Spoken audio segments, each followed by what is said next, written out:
Radio صدائے حریت جموں و کشمیر آپ سے مخاطب ہے محمد طارق اپڈیٹس کے ساتھ۔ پاکستانی وزیر اعظم عمران خان نے اقوام متحدہ اور پوری دنیا کو خبردار کیا ہے کہ بھارت میں نازی ازم کی سوچ کا غلبہ ہے۔ اقوام متحدہ کے سیکرٹری جنرل کی توجہ بھارت میں موجودہ صورتحال کی جانب مبذول کرانا چاہتا ہوں، جہاں مودی نے 20 کروڑ مسلمانوں کو دیوار کے ساتھ لگایا ہے۔ وہ افغان مہاجرین سے متعلق عالمی کانفرنس سے خطاب کر رہے تھے، جس میں اقوام متحدہ کے سیکرٹری جنرل بھی موجود تھے۔ اگر اقوام متحدہ نے بھارت میں موجودہ صورتحال کی جانب توجہ نہ دی تو ایک بڑا انسانی المیہ جنم لے سکتا ہے۔ مودی نے گزشتہ برس 5 اگست کو مقبوضہ کشمیر کی خصوصی حیثیت ختم کر کے 80 لاکھ کشمیریوں کو محصور کر رکھا ہے۔ انہوں نے اپنی تقریر کا خاتمہ مشہور انگریزی phrase prevention is better than cure کے جملے سے کیا ہے۔ قابض انتظامیہ لوگوں کو کل جماعتی حریت کانفرنس کے علیل چیئرمین سید علی گیلانی سے ملنے، ان کے گھر جانے سے روک رہی ہے۔ ان کی رہائش گاہ کے باہر تعینات بھارتی فوج میں اضافہ اور CCTV کیمرے بھی نصب کیے گئے ہیں۔ جموں و کشمیر پیپلز لیگ کے چیئرمین مختار احمد واضح نے اینٹونیو گوترس کے دورے پاکستان کا خیر مقدم کرتے ہوئے مسئلہ کشمیر پر اقوام متحدہ کی قراردادوں پر عمل درآمد کی ضرورت پر زور دیا ہے۔ برطانوی نشریاتی ادارے کی رپورٹ کے مطابق 5 اگست 2019 میں مودی حکومت کی جانب سے مقبوضہ کشمیر کی خصوصی حیثیت ختم اور مواصلاتی بندی سے ہر شعبے زندگی سے تعلق رکھنے والے افراد کو معاشی طور پر شدید نقصان پہنچا۔ ماہرین اور تجزیہ نگار گوگل کی جانب سے مقبوضہ کشمیر کے حوالے سے 2 نقشے جاری کرنے پر سخت برہمی اور اسے منافقانہ پالیسی سے تعبیر کر رہے ہیں۔ اپڈیٹس ختم ہوئے۔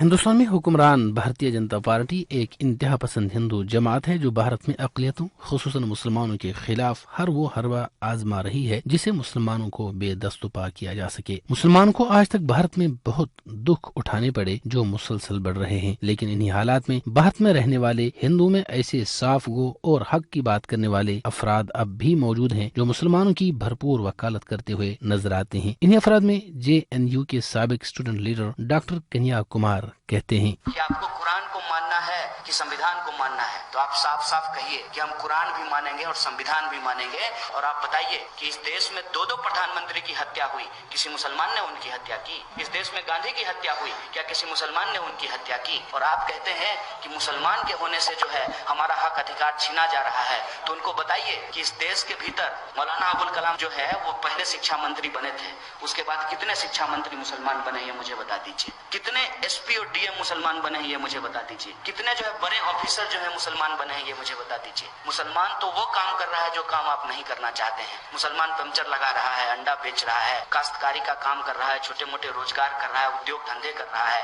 اور آپ کہہ رہے ہیں کہ مسلمانوں کی وجہ سے ہندوؤں کی حالت خراب ہو گئی ہے۔ جو مسلمانوں کا گھیٹوائزیشن کا پلان چل رہا ہے اس کو ہم کاؤنٹر کر سکتے ہیں اور ہم کہہ سکتے ہیں کہ سمویدھان نے ہم کو برابری کا حق دیا ہے، یہ ملک ہمارا بھی اتنا ہی ہے جتنا ہندوؤں کا ہے۔